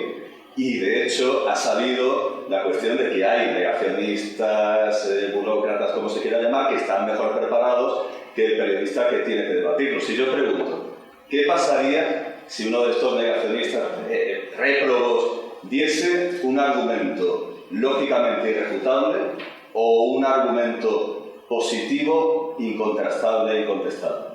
Nosotros solamente marcamos las cosas de las que hay evidencias que no son. O sea, de hecho, en estos artículos, por ejemplo, en los vídeos que hablaba Antonio antes de los negacionistas, hay muchos en los que lo que nos dedicamos es a coger las afirmaciones falsas y a irlas desmontando. Obviamente, hay veces que hay argumentos que sí que son válidos y el negacionismo y la desinformación muchas veces funciona mezclando argumentos válidos con argumentos que no lo son o donde no hay evidencia científica. Entonces, nosotros lo que hacemos es analizar las partes que son falsas y marcar eso. No me refiero a qué pasaría si diera un argumento invencible, adamantino, que demostrara positivamente que él tiene razón. Pues eso la evidencia científica lo tendría que demostrar. No, ¿qué haría el periodista entonces? Pero es que el periodista no es, o sea, nosotros de hecho en Maldita Ciencia lo que hacemos es recurrir a los expertos, o sea, analizamos el corpus de papers que existen y de evidencia científica y recurrimos a los expertos. Obviamente mis compañeros no son especialistas epidemiólogos ni especialistas en los ámbitos científicos con los que trabajamos, pero recurrimos a las fuentes públicas, a los papers y a la evidencia científica publicada y a los expertos. Entonces, si se fía de la evidencia científica, reconocería que el negacionista tiene razón. Bueno, que entonces igual no sería un negacionista, sería alguien que está... Déjame hacerte una coda a tu coda. Yo soy científico. Yo, para publicar un trabajo y que sea accesible, tiene que pasar por una verificación. Vamos a suponer que el verificador, con ese ejemplo que tú pones, no es suficientemente, no lo hace bien, no es suficientemente experto o no tiene la capacidad de rebatir mis argumentos. Y entonces es posible que ese paper se publique a pesar de estar mal o no se publique a pesar de estar bien, como tú dices. Te aseguro que tarde o temprano, después, lo que está mal se refuta, porque luego tiene que seguir pasando por la visión de mucha otra gente. Y hay muchos especialistas y mucha gente que sabe. Te puedes encontrar un periodista que no haga bien su trabajo o que, no sé, o sea, quiero decir, o que efectivamente esté equivocado y ponga una marca, como está diciendo Laura, a tu página web o a tu contenido de manera injusta. Que esté visible quiere decir que va a haber más gente que lo va a ver y va a decir es verdad, es verdad, es verdad. O lo va a refutar. Es decir, tarde o temprano se va a confirmar o tarde o temprano se va a rebatir. O sea, no te preocupes que el argumento diamantino, como dices tú, diamantina es la ley de la gravedad. Eso es diamantino. Por ejemplo, ese tipo de fuerza, ese tipo de... Y todavía hay gente que la rechaza o que le pone pelos. Yo lo que estaba preguntando era por la posibilidad de la conversión. ¿De la? De la conversión. ¿Qué es la conversión? De que alguien que piensa una cosa, piense otra porque se le demuestra lógicamente que está equivocado. Pero que eso es evidencia científica. Pero las evidencias científicas funcionan así, no es por opinión. La conversión a mí me suena a opinión. Sin embargo, aquí se ha defendido a Fernando Simón, que no ha acertado. No se ha defendido a Fernando Simón. Se ha dicho que la historia le dará la razón, como a Fidel Castro. No, yo he dicho que lo ha hecho que la historia se pondrá de su parte. Estamos hablando de comunicación. Pero ¿qué ha dicho Fernando Simón? Quiero decir... Que ha dicho que sea correcto. Todos los días ha hablado, ¿a qué te refieres? El número de casos que había que llevar o no la mascarilla. Pero es lo que te digo, en su momento le preguntan en febrero de 2020, ¿cómo ve usted esto? En base a su experiencia, porque nunca nadie había vivido una pandemia en el último siglo, dice, bueno, yo creo que no debería pasar esto, luego ocurre. Pero eso, claro... Yo creo que si no se podía saber que es el argumento con el que no han defendido sus partidarios, no debería haber hablado con tanta convicción. Es que no, a ver, de Fernando Simón el problema es que se sacaban muchos entrecomillados, cosas así, vídeos de 10 segundos, que luego tú te ponías a escuchar la intervención de 20 minutos y el tío no era...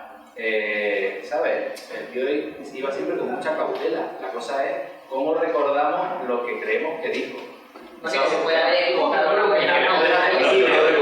Y un vídeo de 20 minutos con frases, pero claro, eso lo tienes que poner en el contexto de abril de 2020, etcétera, etcétera.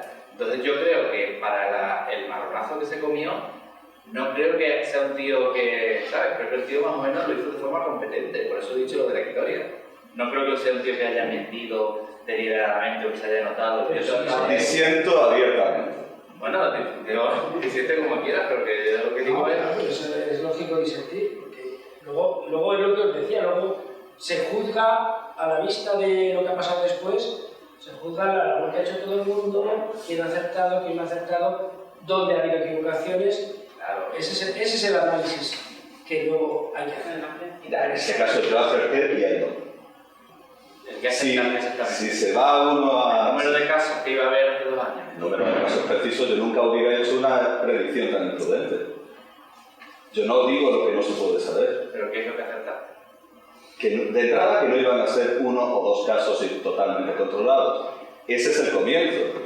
Y todo lo demás es agravarlo, empeorarlo. Claro, pero probablemente 2 o 3 días más tarde el tiempo corregiría. Vale, pero yo sabía que no iban a ser uno o dos casos. O sea, yo tenía razón y él no. Claro, pero no podemos decir, Fernando Simón sigue pensando que iban a ser uno de los casos, probablemente él, cuando los vio llegar, ¿sabes?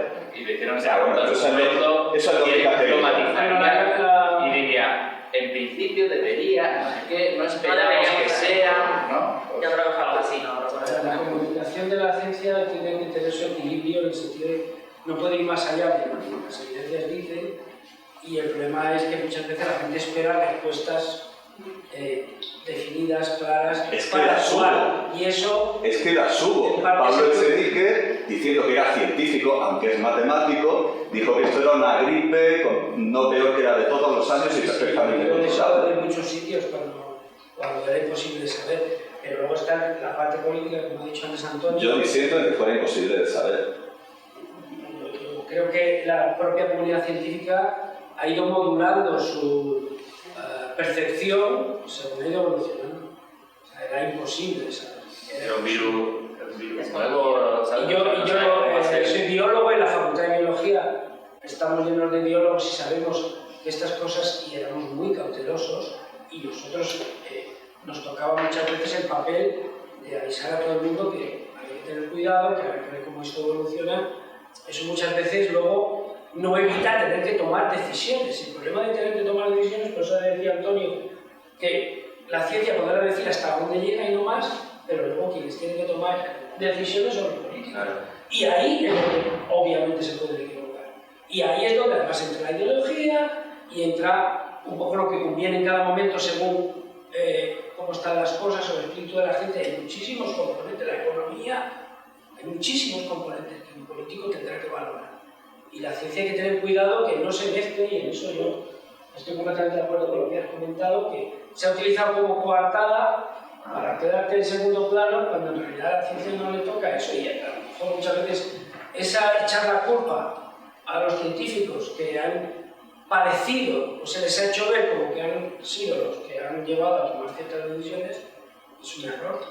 A lo mejor este Fernando Simón pues ha hecho un papel ahí a medias entre científico y político que le ha contaminado, y ahora, 2 años después, pues se está poniendo de manifiesto. Pues es posible, la historia lo va a registrar. Pero quiero decir, aquí, desde luego lo que estamos defendiendo, y creo que es un poco la idea, es que si la gente lo que lee, lo que oye, lo que ve, lo valora en los términos adecuados y es capaz de discriminar dónde hay base para algo y dónde pues hay una información, vamos a decir, en los términos más moderados, liviana, es decir, que no está sustentada en nada, pues, luego después, evidentemente, está mal, acaba saliendo. Sí, yo pienso que sí que ha habido muchísima desinformación, y después de tantos años, ¿a qué conclusión se ha llegado? Sé que esta pregunta quizá no tiene que ver con el curso que estamos, pero como científico, ¿a qué conclusión se ha llegado? Porque no se sabe realmente. Se ha mejorado mucho, sabemos se sabe viendo 100 veces más de lo que sabíamos hace 2 años sobre lo que es el virus, cómo funciona, qué hace. O sea, hay muchas cosas que no sabemos todavía, que tenemos que seguir investigando. Las vacunas nos han hecho ver hasta dónde podemos proteger, y que todavía hay cosas que no podemos proteger y tenemos que seguir trabajando. Se ha avanzado mucho.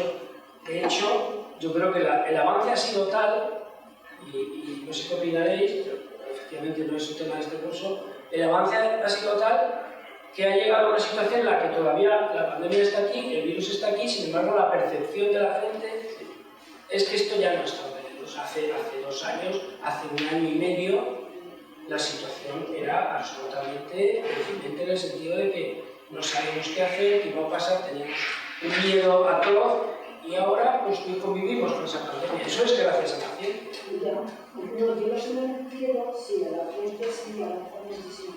Lo que me refiero es que después de que esto ha afectado al planeta Tierra, no nos han aclarado qué realmente ha pasado, si ha sido un virus creado, si ha sido un virus.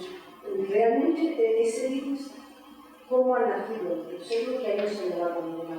Las evidencias, y aquí tenemos gente que lo ha analizado y ha publicado, las evidencias son que no hay pruebas de que no haya sido un virus natural.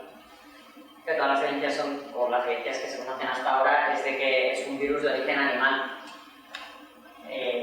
Que haya podido pasar a contacto con humanos por diferentes circunstancias que no conocemos, pero que desde luego es un virus. La desinformación ha sido total, en el WhatsApp en todo iba y volviendo. Bueno, se mezcla en lo que estamos diciendo. Claro, porque ahí se nutre de... Es tremendo que si los había sido si me perdonáis, tenemos que ir terminando porque salen los autobuses y la gente se tiene que ir. Al hilo de lo que has dicho, sí que quería hacer una reflexión. Nos hemos centrado mucho en la pandemia y en los virus, porque ha sido un buen ejemplo, pero quiero recordar a todos, creo que también nos toca, que hay otros problemas gravísimos que requieren también una adecuada coordinación entre ciencia y comunicación. Y ahora tenemos la emergencia climática, creo que más visible que nunca, y desde luego eso no lo va a curar una vacuna. Es decir, requiere un esfuerzo y un cambio de actitudes en toda la sociedad, para lo cual necesitamos los científicos, necesitamos los comunicadores, para que esto vaya, el mensaje vaya difundiendo y vaya calando de la forma adecuada. Creo que hay más ejemplos que podríamos sacar, ¿no? La energía, etc. Pero desde luego, yo sí que me gustaría que termináramos con una reflexión en esta dirección. Esto ha sido una especie de llamada de atención y creo que hay mucho trabajo por hacer, tanto desde la ciencia como desde la comunicación.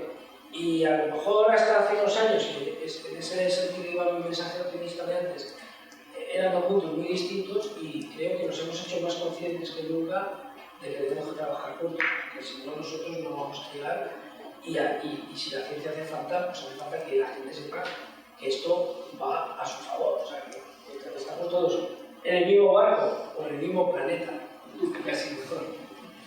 Y no sé si hay algo más, si no os parece, cerramos así la mesa redonda y cerramos este primer día del curso. Espero que hayáis visto que va a haber cosas interesantes y veréis que la sesión de mañana tiene cosas muy interesantes. ¿De acuerdo?